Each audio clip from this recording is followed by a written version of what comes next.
अस्सलाम वालेकुम। आज का जो मेरा टॉपिक है वो है ब्रांचेस ऑफ बायोलॉजी। ठीक है जी, तो ये बायोलॉजी की कुछ ब्रांचेस हैं। मेन ब्रांचेस जो हैं वो तीन हैं, जूलॉजी, बॉटनी और माइक्रोबायोलॉजी। लेकिन ये उसके अलावा दूसरी ब्रांचेस हैं जिसमें हम डिफरेंट स्टडी के हिसाब से स्ट्रक्चर या फील्ड स्टडी करते हैं।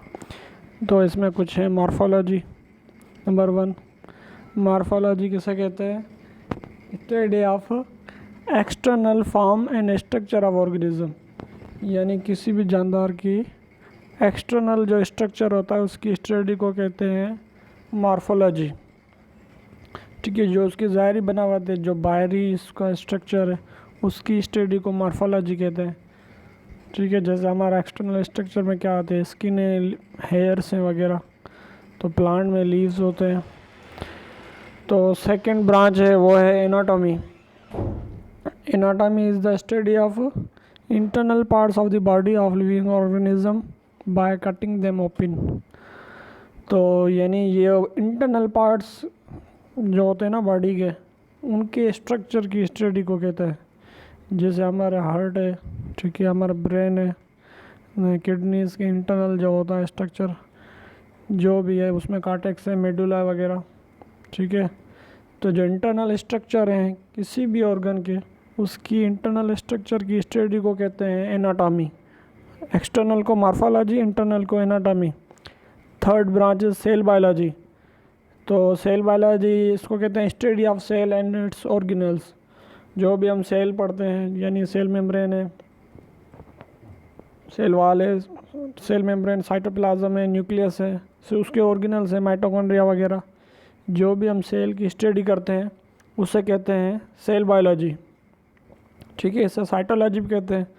Number 4, histology, the study of structure of tissues of plant and animals. जो टिश्यूज़ की स्टडी होती है उसे कहते हैं हिस्टोलॉजी। ठीक है, अब cell, group of cells which perform particular function is called tissue. जो सेल का मजमूआ होता है वो मिलकर जब एक फंक्शन परफॉर्म करता है तो उसे टिश्यू कहते हैं, और टिश्यू की स्टडी को कहते हैं हिस्टोलॉजी। ठीक है, तो एनिमल्स में 4 टाइप्स के टिश्यूज़ होते हैं, एपिथेलियल, कनेक्टिव, मस्कुलर, नर्वस वगैरह। प्लांट में भी होते हैं 2 टाइप्स के बेसिकली। ठीक है, लेकिन हम टिश्यू की स्टडी को कहते हैं हिस्टोलॉजी। उसके बाद है physiology, study about functions of living organism, यानी जो भी ऑर्गन्स हैं उनके जो फंक्शंस होते हैं उनकी स्टडी को कहते हैं फिजियोलॉजी। फॉर एग्जांपल हार्ट का क्या काम है? ठीक है, हार्ट के जो है सर्कुलेटरी सिस्टम में ब्लड को पंप करता है। किडनीज का क्या काम है? ब्लड फिल्टर करता है, वेस्ट प्रोडक्ट को रिमूव करता है। ब्रेन का क्या काम है? ठीक है, इसी तरह जो भी फंक्शंस होते हैं किसी भी ऑर्गन्स के, उसकी स्टडी को कहते हैं फिजियोलॉजी। जो भी हम ऑर्गन सिस्टम पढ़ते हैं बेसिकली वो सारी फिजियोलॉजी होती है। Taxonomy is the study of rules, principles, grouping and naming of the living organism. जो रूल्स होते हैं, उनके प्रिंसिपल होते हैं, उनकी ग्रुपिंग होती है, उनकी नेमिंग होती है। ठीक है, जैसे इंसान का नाम होमो सेपियंस है, फ्रॉग का नाम राना टिग्रीना है। ठीक है, मस्का डोमेस्टिका वगैरह जो भी है। तो जो भी क्लासिफिकेशन होती है ना एनिमल्स में या ऑर्गेनिजम्स में, उनकी स्टडी को कहते हैं टेक्सोनॉमी। जो बायोडाइवर्सिटी है 5 किंगडम्स है, एनिमल में अलग ग्रुपिंग है, वर्टिब्रेट्स होते हैं, इनवर्टिब्रेट्स होते हैं, वो फाइलम होते हैं, फिर क्लासेस होते हैं। तो यार ये सारी क्लासिफिकेशन की स्टडी को कहते हैं टेक्सोनॉमी। उसके बाद है genetics. Genetics is the study of heredity that is transferring of character from parents two of spring. तो जो खासियतें वालदेन से औलाद की तरफ मुंतकिल होते हैं डीएनए और जीन्स के थ्रू, उनमें होते हैं जीन यूनिट होता है जो हेरिडिटी स्ट्रक्चर है, फंक्शंस है। ठीक है, हेरिडिटी कैरेक्टर्स का यूनिट जीन्स होता है, और जेनेटिक्स जो है वो हेरिडिटी कैरेक्टर्स की स्टडी होती है।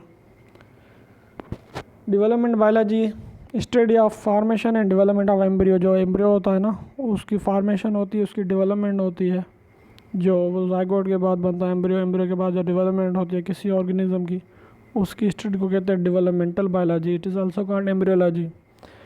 फिर है embryo environmental biology, study of relationship between living organism and non living factors of environment and their effect on each other. तो ये जो जानदारों का रिलेशन है एक दूसरे के साथ और उसका इन्वायरमेंट में abiotic component non living component के साथ है, उस रिलेशन को कहते हैं इन्वायरमेंटल बायोलॉजी। इसे इकोलॉजी कहते हैं, यानी जो हम इकोसिस्टम पढ़ते हैं, बायोटिक अबायोटिक कंपोनेंट्स वगैरह, ठीक है, प्रोड्यूसर कंज्यूमर डिकम्पोजर। वाटर का रिलेशन है हमारे लिए, वाटर ज़रूरी है, एयर ज़रूरी है, ऑक्सीजन ज़रूरी है, ठीक है। तो ये है इन्वायरमेंटल बायोलॉजी, जिसमें लिविंग ऑर्गेनिज्म का रिलेशन है नॉन लिविंग इन्वायरमेंट से। पैलेंटोलॉजी क्या है? Study of remote past organic life with the help of fossils, यानी जो पास्ट में ऑर्गेनिक लाइफ थी ना, जो ख़त्म हो गई दुनिया में, ठीक है, जो फॉसिल्स की मदद से हम स्टडी करते हैं जो, ठीक है, ज़्यादातर ये फॉसिल की स्टडी, उसे कहते हैं पैलेंटोलॉजी, ठीक है। जिसमें एग्जांपल है एक आर्चियोटेरिक्स, जो एक कनेक्टिंग लिंक है बर्ड्स की रेप्टाइल्स के साथ। इसी तरह जो भी फॉसिल मिलते हैं उनकी स्टडी को कहते हैं पैलेंटोलॉजी। बायोटेक्नोलॉजी क्या है? एक study about techniques for manipulation of genes to bring the changes in structure and location of gene to achieve desirable character is called biotechnology. यानी ये एक टेक्निक्स होती हैं जिसमें जीन्स को चेंज करके, ठीक है, कुछ डिज़ायरेबल कैरेक्टर्स बनाई जाती हैं, उसे कहते हैं बायोटेक्नोलॉजी। सोशो बायोलॉजी क्या है? Study of social behaviour of living organisms, interaction between themself, यानी जो लिविंग ऑर्गेनिज्म का इंटरएक्शन है एक दूसरे के साथ, उनका बिहेवियर, उसे कहते हैं सोशो बायोलॉजी। पैरासाइटोलॉजी क्या है? Study of parasites. जो पैरासाइट होते हैं जो होस्ट को नुकसान पहुंचाते हैं, जिस तरह एक मच्छर है, ठीक है, लीच है, कुछ वर्म्स होते हैं, तो ये पैरासाइट्स होते हैं, इनकी स्टडी को कहते हैं पैरासाइटोलॉजी।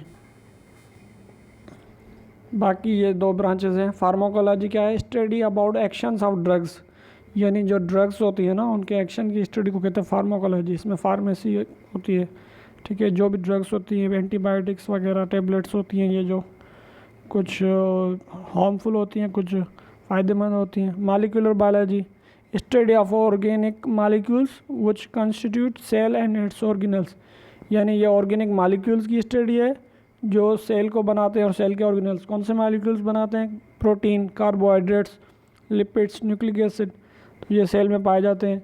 इन मॉलिक्यूल्स की स्टडी को कहते हैं मॉलिक्यूलर बायोलॉजी। टोटल हमने 15 ब्रांचेस पढ़ी बायोलॉजी की, ठीक है। तो ये थी बायोलॉजी की ब्रांचेस जो मोस्ट इम्पोर्टेंट है। आगे चल के हम कुछ चैप्टर्स में ये चीज़ें पढ़ेंगे, मैं आपको बताऊंगा कि हम कौन सी ब्रांच पढ़ रहे हैं। तो ज़रूर चैनल को सब्सक्राइब करें और शेयर करें। Thank you.